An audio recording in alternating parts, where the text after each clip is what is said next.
Yeah, the Quran is similar. So it's like if Allah is on your side, that's God. If God is on your side, no man God is for you, can touch you.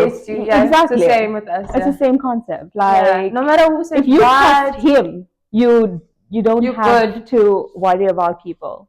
No matter who says what, who plots what. It's very easy to say, "Oh, I'm a Muslim," and just go through the motions of religion, but then there's also that spiritual aspect. You have to have a connection and like truly believe it. And something about men, like when I meet, like if you meet them, they're just like, yeah, I'm a Muslim, but you know, I don't go to mosque, or I don't go to church, or they're not having that. They don't have those conversations with God. They're still asking questions. They're still doubting. They haven't reached that level of like maturity, complete trust in their Christianity or Muslim. So it's like, and it's boring now. It's like, where's the good batch, Lord? I'm tired. I'm just like, in my husband's house. I trust it's in your hands. Honestly, if I don't get him at this point, literally, it's at his feet, and I've let it go. Whatever's written for you is gonna happen, but I need it to happen now. Nabeela. My sister and I always have this. We always say like, so many people have been praying for us. Our grandmothers pray for us. Our parents. Yeah. I went for pilgrimage to Makkah. I went to Medina. My parents went twice.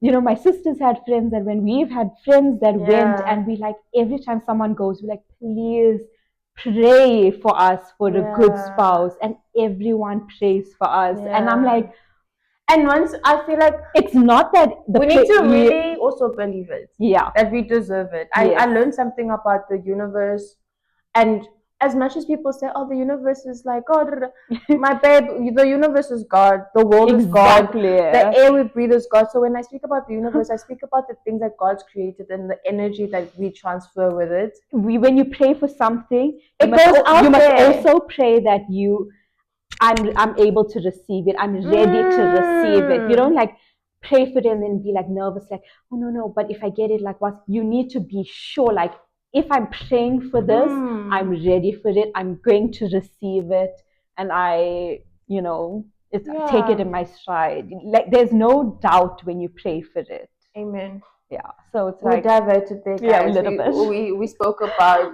No, but I always like having these conversations with like. I also have a friend who's Christian, and I like having conversations with people who are like religious, but from another religion, to see from their perspective as well. It's very interesting. There are a lot of similarities, and I just like having conversations like outside of my religion as well. Because also a mindset thing, and just realizing that I feel like for me personally, and a diversion, and I'm also going to ask you a question regarding when it comes to work and it comes to marketing and things like that. Do you feel like for you having a strong spiritual, religious, prayerful life with God is important? Yes.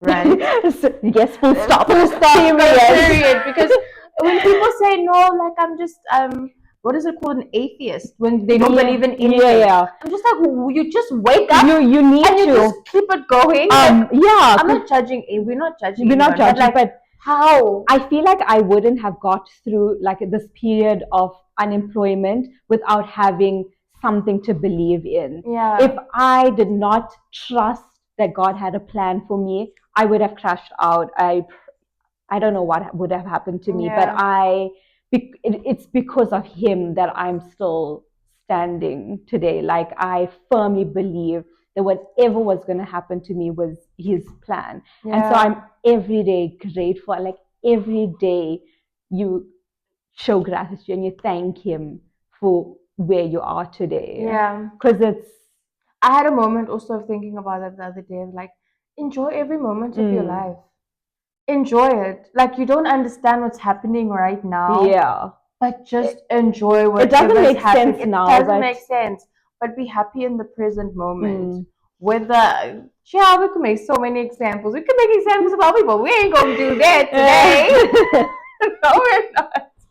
But like, yeah, it just teaches you gratitude is such a powerful thing. Joy is such a powerful thing. Sometimes you also have to hit rock bottom to appreciate what you had and what you're going to have. But I also hate it, Nabeela, when people say that, oh, but it could have been worse, or someone has it worse. No, my babe, I deserve the best, and I shouldn't feel because, oh, someone has it worse, and I don't wish anyone worse or bad. Now I shouldn't feel like I want more. That doesn't validate what's happening or my current situation or how I feel. Doesn't make it like, oh yeah, but just relax. Someone has it. No, I want what I want because it's a feeling. It's an energy that God put in you. Didn't just pop out of anywhere. Exactly. If He brings you to something or puts an idea in your head, it's because He knows it's gonna blossom. It's gonna bring something. It's fruitful. Exactly. He's not going to take you to something that He's not going to help you through. Exactly. Or guide you through. So wherever you are in life, wherever you're going to be, it's because you were guided there, and God's not going to abandon you in that situation. And you're right.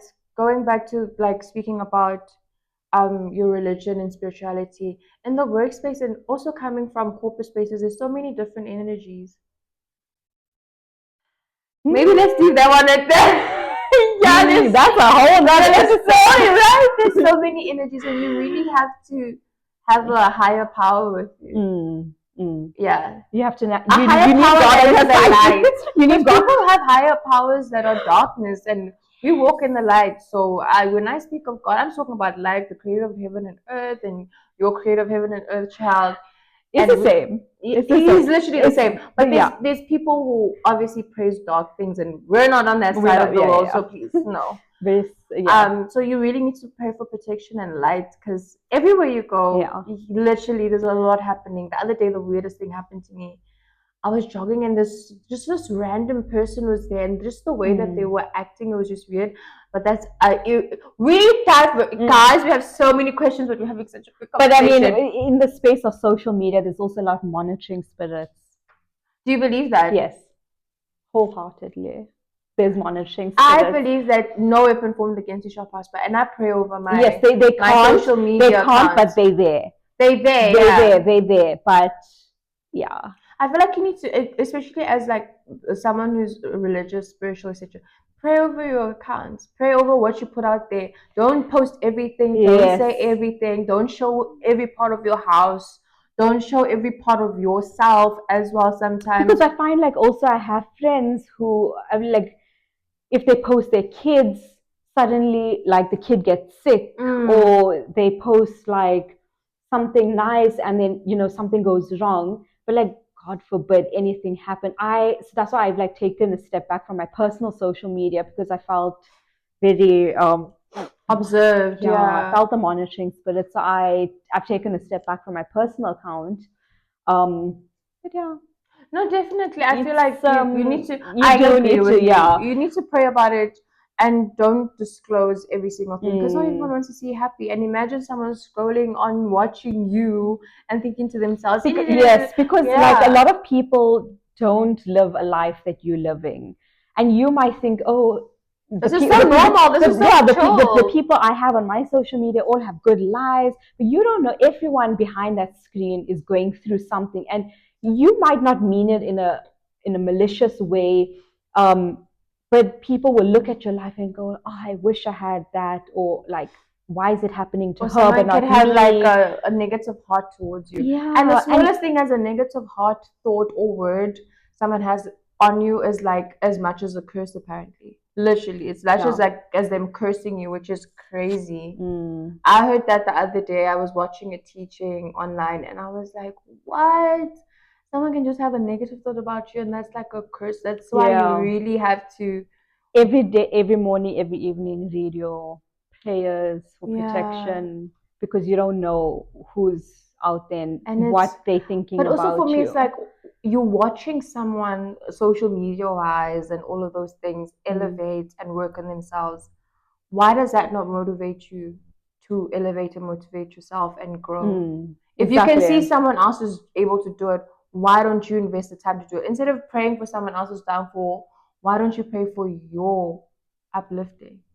Exactly. Right? Yeah. But I mean, because it's the same amount of energy and time. But not. I'm not invested in yourself. Yeah, that's what we were saying earlier. Not everyone has reached that level of spirituality. So some people are still stuck in that place, in that mindset that why them, not me.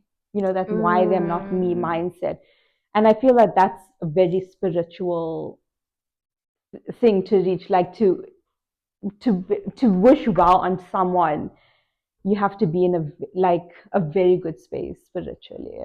But also, I feel like it just also is heart posture. I believe in heart posture. If your heart is not postured well, then automatically, then J. If your heart is not postured well already, like side eye, right? Yeah.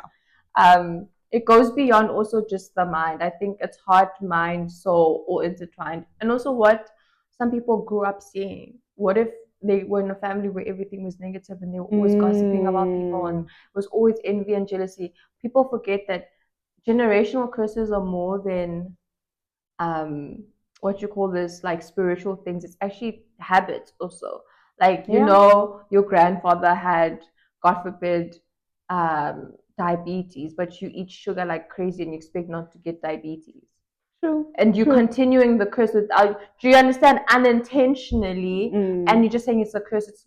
No, you could stop it by just maintaining your sugar levels and your blood levels. Do you understand? But anyway, we're diversifying. But that was, I feel like people needed to hear that. Yeah. Because I always believe anything you can end things at a certain point. Trauma, generational trauma, can end with you. Let's go back to go to therapy. Marketing. Go to therapy 1000% and pray. Pray over your heart. What is the most challenging marketing campaign or event or anything pitch you had to work on that you were you're making me go deep into the archives. Yeah. That you had to deal with and the challenges and how you overcame that. This is like is it that bad? I actually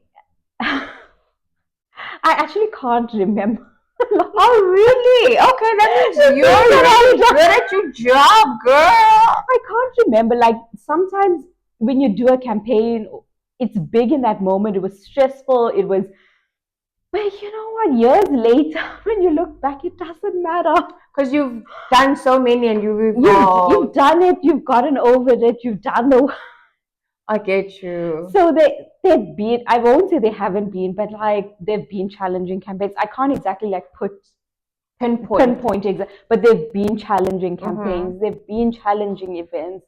They've been challenges, as there is in marketing. But when you look at it years later, you grew from it. Does it just make you stronger and better and wiser? Stronger. You decide better on the spot now. You gain soft skills. You grow as a person, and you won't remember the campaign, but you'll see it in your work ethic now. Yeah. So when you do something now, you'll notice how you've grown as a person, and your reactions to a problem have changed, and you're like, growth. I wouldn't have handled the situation like this 5 years ago. So as the campaigns will come and go. You'll have the anger, you'll get over it, and the skills stay with you. So you think the challenges that come with everything intertwined to life and your job, and especially in marketing, just make you better? Yeah, definitely. Okay. And then what's the most exciting campaign or job or influencer or celebrity or like great experience that you've had like within I think I know this. I think everyone who knows me knows this. But my favorite place that I worked at was in tourism. Yeah. And my favorite experience there, in the 2 years that I worked in tourism, I got to do most incredible things. Yeah. Worked with the most incredible people. And my favorite experience was going to the Formula E race in the paddock, meeting my favorite driver. Name your favorite driver. Watching him like from the garage, and that was my favorite experience. Who's your favorite driver? Mitch Evans. in Formula E. In Formula One, it is hands down Lewis Hamilton. I was gonna say Lewis Hamilton. Yeah, I also feel like when you have those experiences, I'm sure it's like such a nostalgic moment, right? It's so surreal in that moment, and then you only process it like days later. You're like, I didn't make the most of it. I can't believe I got to experience it, and I was so overwhelmed. And yeah. Do you think phones and you being digital and things like that take away from the moment? Because you're on your phone, you're not actually engaging. Do you think it takes away from what you just said now? It does a bit, but on one hand, you like want to capture every second of that experience because you want to relive it and like remember it so clearly. But on the other hand, you want to live the experience and just enjoy that moment. So I feel like it would help to have like someone with you who can like record everything for you so that you can live in the moment. Like I feel like sometimes I just want like a little person with me to like capture all my experiences that I'm having.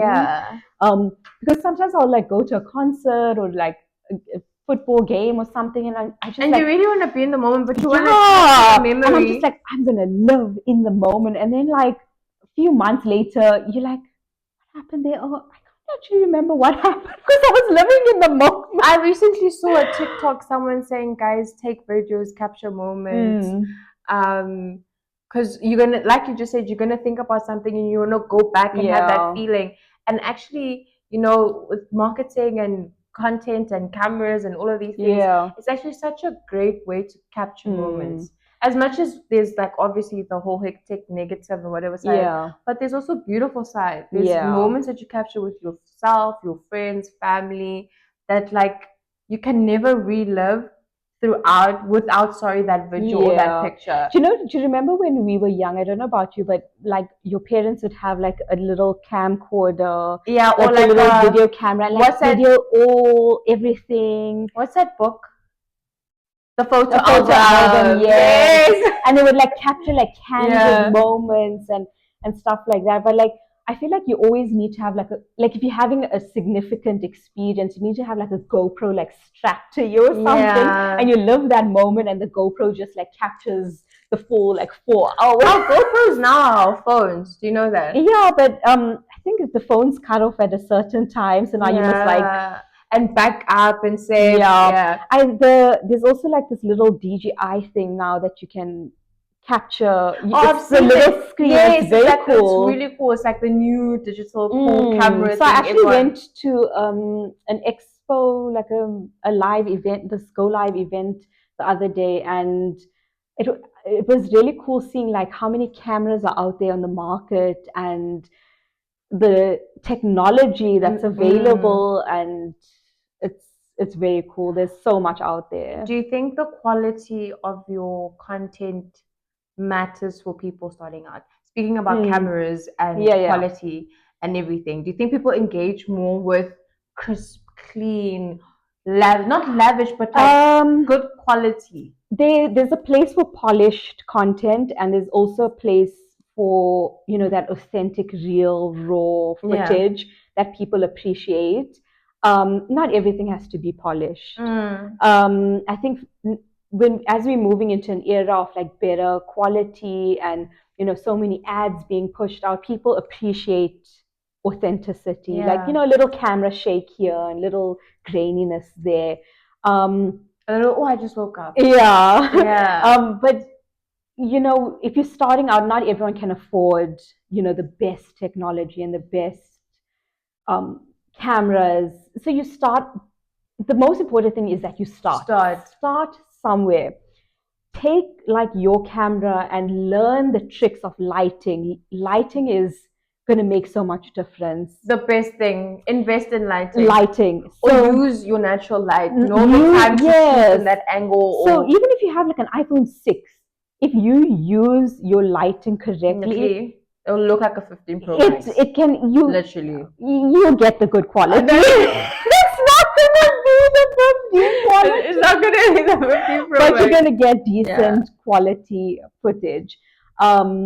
Yeah, because I mean, when you look at the invention of the camera, it was based on light and light angles and capturing moments, like we said. Yeah. So when you're starting out, you don't have to buy top of the range. You're gonna put yourself in debt for what? Yeah. Find your niche. Find what the most important thing is to find what people are enjoying. What are people consuming? And what are they liking about your page, right? Yes.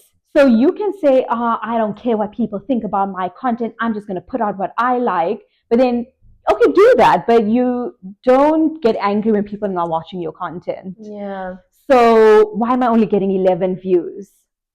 You said you don't care what people said about your content. You shouldn't care. But you also should care. You shouldn't care, but should care. There needs to be a good balance of that. You find the balance between your personal style and what people like.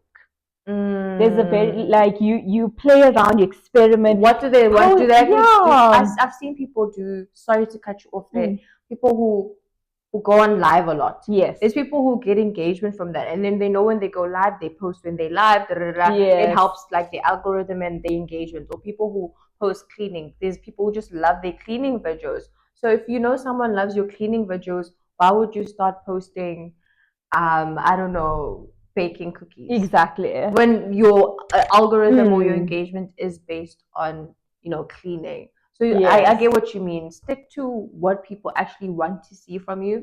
And if you do, and growth is normal. If you do grow out of whatever content or whatever, bring it in slowly into your crowd and your people and things like that. Not just like a big bang. Boom. Yeah, but also the style of content that you create matters. So do people like your short, choppy, like daily vlog videos?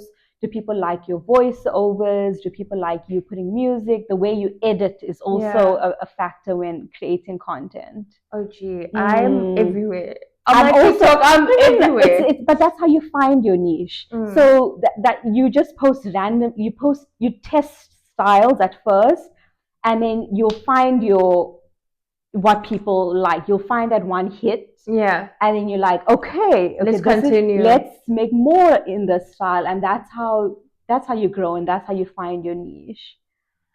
Social media is so tricky. I feel like one day you can have the video that has the most views on my TikTok is like 80 something K, almost 100. And it's just of a restaurant that like no one was really going to, but it was so nice. It's called 11. I don't know if you saw. I'll send it. Yeah. Because no one was really going there, but it was such a beautiful place. But as soon as I posted that, I saw so many people in Cape Town actually now starting to go there. I mean, reaching 80K people, that's a lot of people. That saw the video, shared the video, and showed other people. And it's just figuring out, do people like it when like I'm only showing them like fine dining or eating or or it's like, but at the same time I also want to show you guys other things. I want to for me, I feel like I want to show everyone a little bit of everything. Yes. Personally. So when you handle those situations with your advice, absolutely great. I totally get it. But what if you're just one of those people that just want to have fun on TikTok? Yeah, that's me. That's my approach to my TikTok is I post a bit of like restaurants. I post a bit of events that I go to. I'll post my cats. I'll just post like a random thing. Travel. Yeah. You just post a bit of your life, pieces of your life without revealing too much. But make it fun. Put a spin on it, like. I mean, I went to a rugby game and, you see like an attractive player and then you can hop on like trending sounds. You like, yes. Ooh, cool. And then people like the humor element, but then they also like to see where you're eating and where you chilling, what you're doing. You can have a lot of fun with your social media. How do you get brands then when you're so busy everywhere? I know we spoke about the niche and everything. Yeah. But when you're busy and everything, you don't really have a niche. You just want to show everything. Yes. How do you get brands to actually come through for what you want, or actually just be attracted to your page? So advice to people who want to work with brands is research, research, research. Research the brand, research their values, research their strategy. What are they trying to achieve?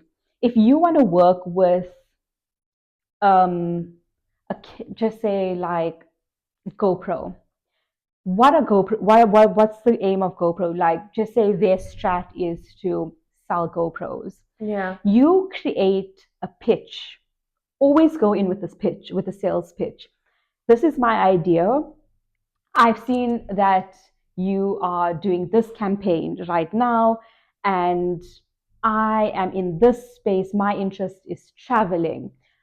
I have this great idea where I want to go to a game reserve and capture like the animals at sunrise. Okay, that's a really stupid example, but nothing is stupid. Nothing. But like you come in with a good pitch. You have that pitch and you pitch it to the brand, and there's more chance that you're gonna get a response from them if you have a good pitch. You're gonna get rejected a lot. Mm-hmm. But if you believe in your pitch, you just keep going in. This brand said no, you approach their competitor. How do you protect your pitch or your idea from actually being... That's a good idea. That's a good point. Because a lot of people have come out. Steal your ideas. People have come out or post like on Twitter X or TikTok, and they'll tag the brand and say, you stole my idea. I gave this to you. I emailed this. Now you have a similar campaign or ad or whatever. How do you protect it? When you send it out, should you say, should I see a similar content or whatever, I will hold you legally liable. Should you do something like that? So there's nothing stopping brands from stealing your idea. There's no legal documents that you can make them sign. There's going to be a chance that your idea is going to get stolen, and that's a reality. But I mean, there's also the flip side of it, where you can, if they steal your idea, you take it to social media, you make it trend as much as you can. Exactly. You call out the brand. If you can afford it, get a lawyer. But I mean, if you're starting out, there's not much you can do against big brands.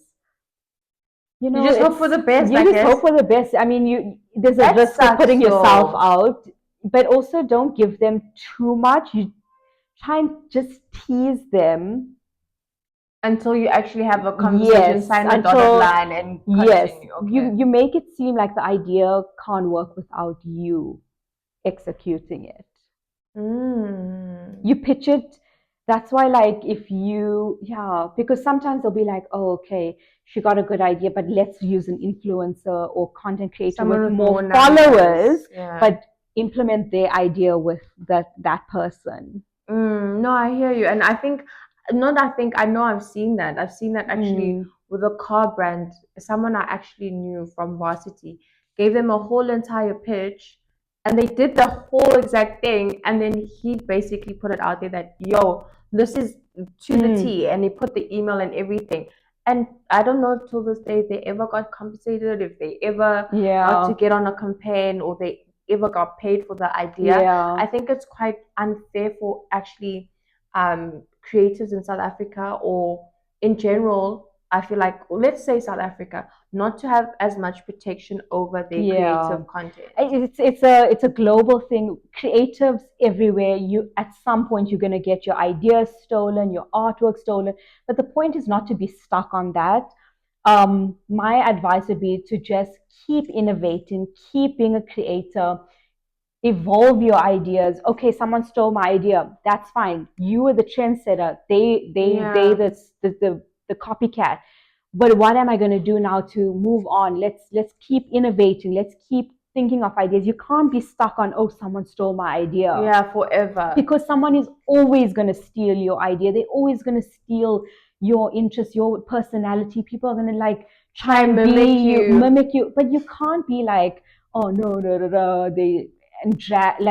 move on, innovate, like create yourself, like do bigger things, do new things, try new things, and just keep moving on, keep moving forward, be a trendsetter. Yeah, be a trendsetter. Be a trendsetter. Because eventually the trends that you creating and people are trying to steal, people will realize they're yours and they're so authentic to you, and you'll actually grow up. It's like Jackie Aina. Do you know from TikTok, Jackie Aina? Might have seen. Her. Okay, she's just very much like a trendsetter for like the African American community. So she's always just believed that she's deserving of a certain lifestyle, and she used to say in her videos on YouTube, and she's a YouTuber as well, when she used to live like in a normal basic apartment, that she would have like the best of the basic things, because she knew that she'd have. Now she has the most beautiful house, the best husband. Like she always speaks about, even in those situations, there was people just trying to copy how her content, and she does cleaning and whatever, but it could never be how Jackie Aina does it. It's because, like we said, it's your idea, it's your concept. Copy it as much as you want, but you can never be. Even in South Africa, how many people have tried to mimic Bonang Mateba, say for instance? Trying to present like her, look like her, act. There'll only be one Bonang Mateba. Examples, you know? So I feel like you're right. Whatever is you and you created and is your ideas, your image, and who you fully are, so many people can try and be it, but my babe, if it's they can steal the recipe, but they can't duplicate the sauce. Exactly, and they can't whip the sauce like you whip the sauce, and you know. So yeah, that's a really, really important thing people really tend to forget. Mimicking doesn't. Even with Rihanna singing, how many people have come out, tried that vibe? Rihanna's the only Rihanna, guys. It's at some point the copycats are gonna burn out, because and they always do. They do. They fall off at some point. So you just keep doing you, just keep being you, just keep innovating, create new personalities. There's no such thing as, oh, I can't start over. You can start over as many times as you want. You can be on your 4th, 5th, 6th, 6th life. Who's gonna stop you? This is my 9th life. But babe, this is my 100th life, and my who I am this week is not who I'm gonna be next week. Watch out. Exactly. And also who you were 5 years ago is not. If someone met you from varsity, say for instance, they can't expect the same. Nabeela, are you crazy? I'm supposed to evolve. Your core personality can stay the same, like, you know, that witty, sarcastic person underneath, or you're very sweet, caring person. That will never change. But your experience with your personality, you evolve. How you handle situations, how you represent yourself, how you in a room, your confidence, those things always change. And no, guys, no one's crazy, because I said, are you crazy? I didn't mean it like that. And I need to stop that. Someone said you need to stop. The words you use are so important. And also don't always need to go back and verify something. You know you didn't mean it in a bad way. If someone takes it like you said it in a bad way, you need to go online now and have Twitter fingers like, guys, I didn't mean it. This is my official apology. It's not always. It doesn't mean. Do you think that you should always stay away from, like, even if people are misconcepting you, should you keep quiet? Especially if you're really growing in that, like as an influencer, a celebrity, etc. Do you think it's important to just sometimes keep quiet as much as you want to say something? Keep quiet. So people, they can talk about you. They'll have their misconceptions. They always, no one's ever going to know the real you unless you let them in. So just, you know, let it ride out. Keep doing you. However they interpret you, that's up to them. That reflects more on who they are than who you are as and sometimes those things give you the numbers that actually work out in your benefit. More brands, more people, and more opportunities come for you. There's some influence. There's some influencers that I've met who I had a conception about them. Like, I would, you know, I thought one thing about them, but when you meet them in person, they are so different to what you had in your mind who they are. You're like, so the problem was, like, I was misinterpreting what they were putting out. I was looking at them. You actually like a lovely person. You so different. You like really nice, and you know, it also puts into perspective. Like, it makes you think about how you think, and also like I've stopped judging people based on what they're putting out until I get to know them. 1000%. Because someone can look like a mean girl online or a mean guy. You meet them and they're the biggest sweetheart. Exactly. And someone could act like the biggest sweetheart, emotional, loving, warm, and they're the biggest wicked witch from the West. Exactly. Like with me, that's the crazy play about social media I can sound like I'm so mean, but I'm an Aries. So I sound like mean or harsh or strict, or like I'm always angry. But like once you get to know me, I'm like just a big softie. And I'm so like loyal, and like I'm down. Like I'm a ride or die for the people I care about. I feel like it's not even like being an Aries. I think people who have that personality of being very stern and serious, and I have a similar personality. People say, even guys like on dates will be like, why are you always so serious? Yeah. And I'm just like, but this is who I am. I can't change until I get comfortable with you. Yeah. Until I get to know you, then you see the softer side, then you see the laughing side. Not that you don't have it. And I also, we have 2 more questions, and we've spoken about so many other things. Not to diversify, but I also feel like the whole Aries, the star sign things, it's not real. It's not. And technically, in our religion, we're not supposed to believe in it. But my great granny used to love reading her horoscope. Yeah. She never believed in it really, but like the curiosity. It's fun. It's a fun little quirky thing to be like. Today these are my lucky numbers, or this is the energy. No, I don't go that deep, but like the personality thing, I'm just like, it's fun to say I'm an Aries or like I'm a fire sign.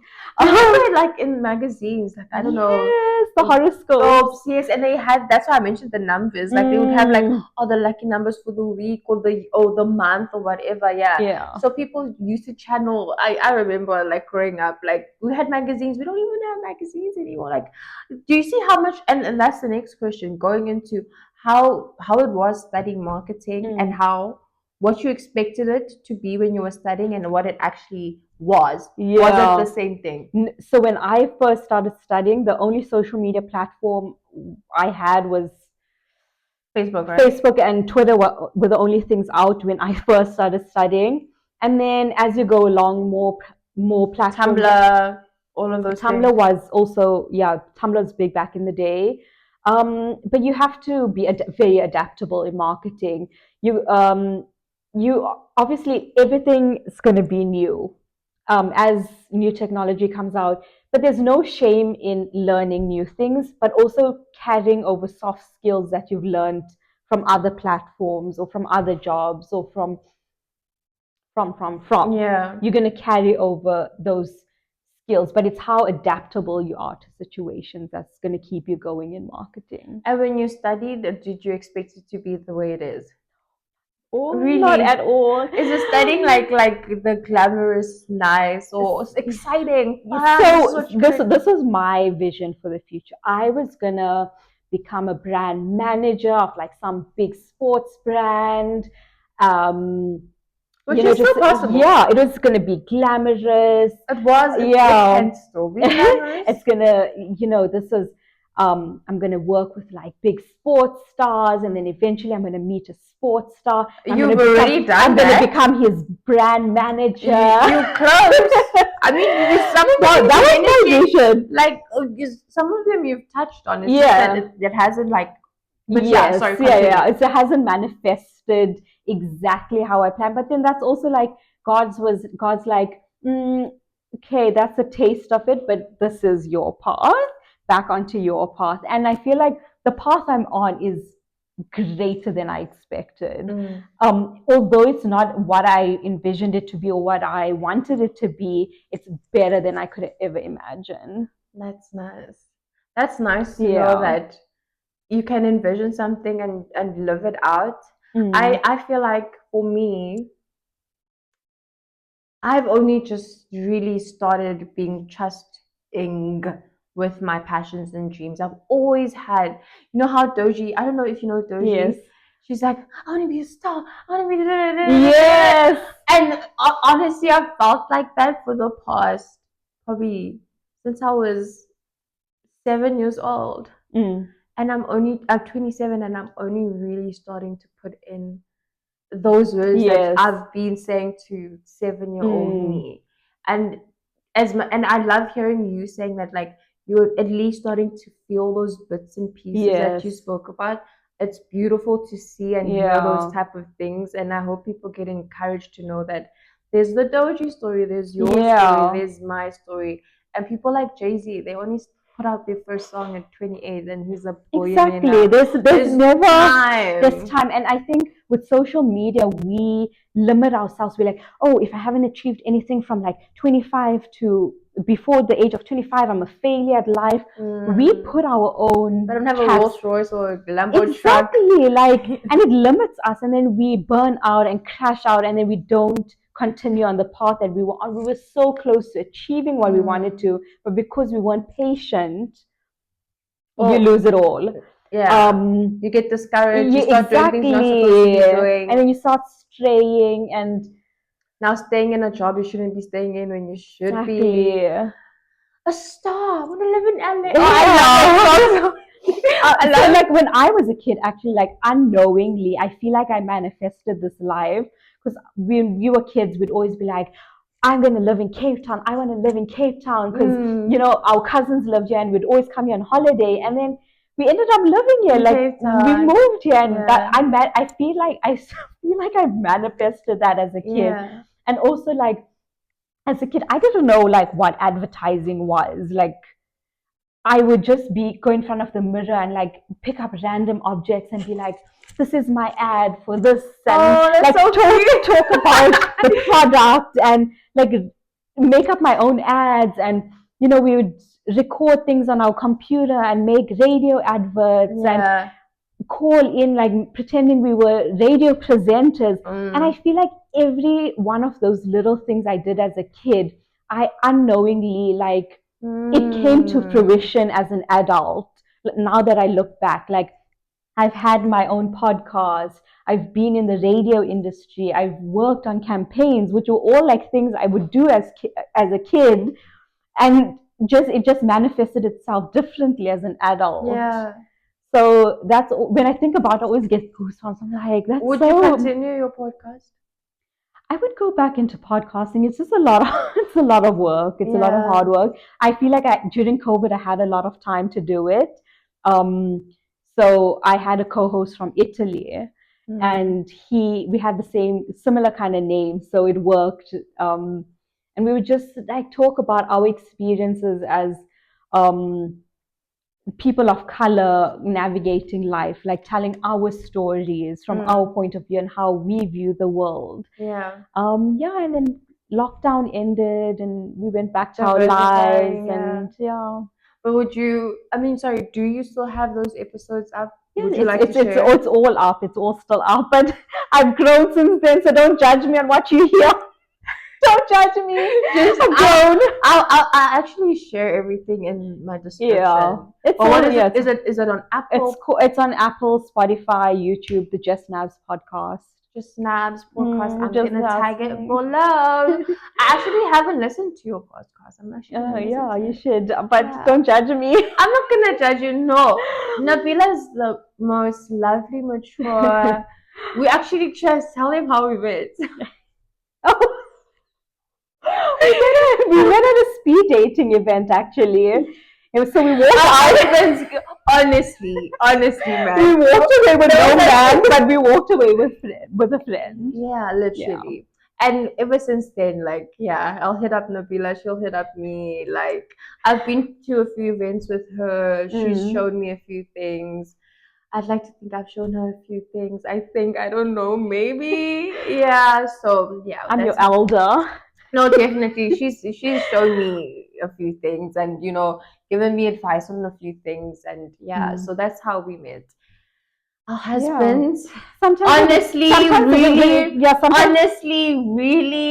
Sometimes when it doesn't work out with a man, you'll always walk away with a friend, a female friend. And I feel like... And we laugh back at that so many times. So what are we doing? Female friendships are so important. And community. Knowing people. I'm so strong on community. It's so important. We always think we are strong individual women, independent women. We can do this. We got this. But you need a support system. And I'm so lucky to have. I have my sister. I have like good, strong female around you, female friends. Who have been in the marketing industry as well. They've been through the same experiences that I've been through, and it's so nice to like fall back, when you're having a bad day and your cup is empty, to fall back on them and just talk about it, support each other. It's great. Community and having close people. And sometimes having female friends just fill that hole that you didn't know. You were looking for it in a man, but actually the love and support that you get from having community. Girl, I still want me. I still want to be a wife, but sometimes you think you're looking for something in a man, but that's not what you need from. So it also helps establish like, okay, this is something I can get from female friends. This is something I can get from a sister. This is something I can get from a like partner, an older, like But also then there's things that you realize actually this is it helps you establish like this is what I'm looking for in a man. This is what I need my man to provide me with that a female friend couldn't provide me with. And also it helps us start. I feel like also the way that we met, it's also friendship, community, and also networking growing, because there's something I could connect you to, you could connect me to, because we're interested in the same thing, like in the same industry, media entertainment and all of those things. So that's automatically also why we also spoke. Creatives always like rotate together. And I've been in the industry so long. I've seen people move from one company to another company, and then we all like and then you still meet at the same events. You're like, oh, now I'm here. Oh, now I'm here. Like, so, and it's nice to keep a network of creatives, because you can always put each other onto work and onto and that's what I wanted to say. It's not about the dating speed date thing. It's about also what could come out of just going outside. Speak to people, be friendly. I always say that, interact with people. That's the only way you'll make connections or genuine friendships, or meet people that will take you to the next step, or bring up your faith, and so many things that you can learn from people. Didn't come out with a man, but we came out with a great connection. Exactly. Last question. So what brands would you love to still work with? And what brands have you worked with, which was like super awesome? It was like, oh wow, oh my gosh. And like celebrities that you've met. You don't need to name drop in your but like that were just like, or influencers that was just like, and you thought they would be actually great. And people that you'd still like you said, that you'd still like want to work with. You've always had this vision since you were a kid. And I'm sure there's brands like sport brands or networks and things like that you'd still put it out there, man. Who would you still work with? I really would love to work with a car brand. Jaguar would be like number one. Ferrari is another brand I'd love to work with. Close enough. Close. Sports brands. I've actually I worked with the Stormers on a campaign. Their rugby team in Cape Town. Did you ever meet the guys? I met some of them, yes. I'm kidding. No, the thing about South African rugby players, let me tell you, my bone to pick. Little bit off topic. The team. They're always taken. They are always taken. Athletes are always taken, and I still believe I'm gonna be an NBA player's wife, guys. I've said this. Wag life. Wag life. I still believe this. I still like you said, like your dream was New York, and I mean not New York, like Cape Town and everything. I'm still going to New York. Yes. I'm gonna meet my NBA player. Yes. I'm gonna come back to South Africa and live with them in Cape Town. I'm telling you guys that. Yeah. Like going back, sorry. Yes, I've met some of the players. Really nice guys, very sweet. But also after a while in the industry, it becomes like you're just meeting another person who's accomplish great things. Yeah. So you appreciate the work they've done. You're not like fangirling, oh my god. But although one person I'd meet that I'd completely lose my mind over would be Lewis Hamilton. Like if I met him, I'd lose my head. I actually have a story about that. And I've been a Bonang Mateba stan since I was the first time I saw her on live. That the show that used to be on SABC1. Do you remember that show? Yes. When we were kids. Well, I was a kid. You were probably like a teen then. I was probably like 7 then or 8. That much older than you. I know. My age. I'm sorry. But yes, I've always, and I met her in Sandton City. I was living in Joburg, studying in Joburg, and I met her. And I was like, oh my gosh, I'm gonna faint. She's like, oh my gosh, darling, don't faint, relax. But and I was like, oh my gosh, it's so nice. Yeah. I can find that picture on my iCloud. I'm actually gonna put it. Oh wow. And I took a picture with her and everything, and she was Yeah. So when I was younger, and like when I even first started in the industry, and I'd meet someone famous, so like even radio presenters, I'd be so excited. I was like, so when I worked at the SABC, you'd grow up, like I grew up listening to like five of them, and then like when I met like DJ someone, I don't want to name drop him for the first time, or like and the other guy, like, and I was like, oh my god, I grew up listening to you, and I like seeing you in person, and like you meet comedians, and you're like, yeah. Has anyone ever been mean when you've done that? No, I've actually had a mean one. Really? Yeah, an actor, also in Johannesburg, and I was with my sister, and then we vowed to never ever like support anything she does, and we still don't.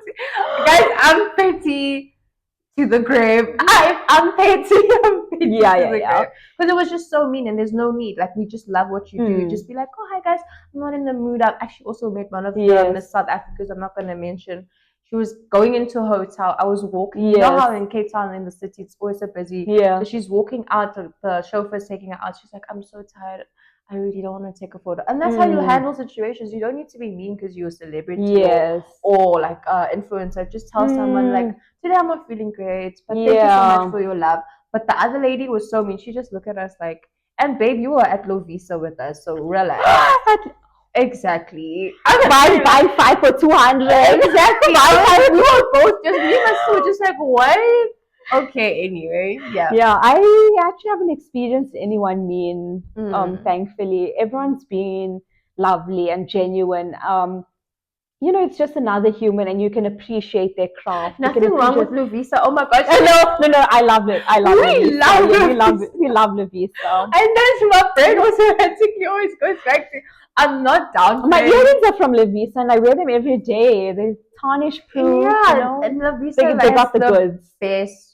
Honestly, earring wise as well. Quality doesn't like spoil your ears. Love Lovisa. Nothing wrong with Visa. It's just that the person who's trying to act fresh, and you don't need to act fresh. Yeah. Anyway. So you realize, you learn.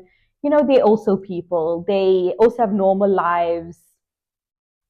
They get overwhelmed. Yeah, they also get overwhelmed. They have their bad days.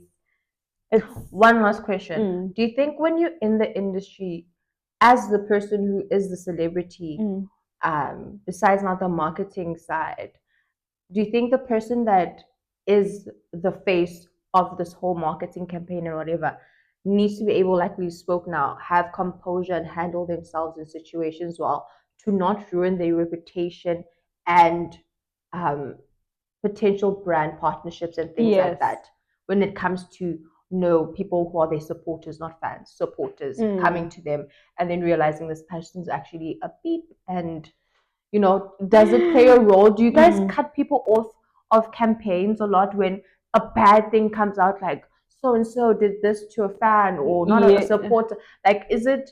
I think it is very much intertwined, but I want to hear from your end how you guys navigate all of that.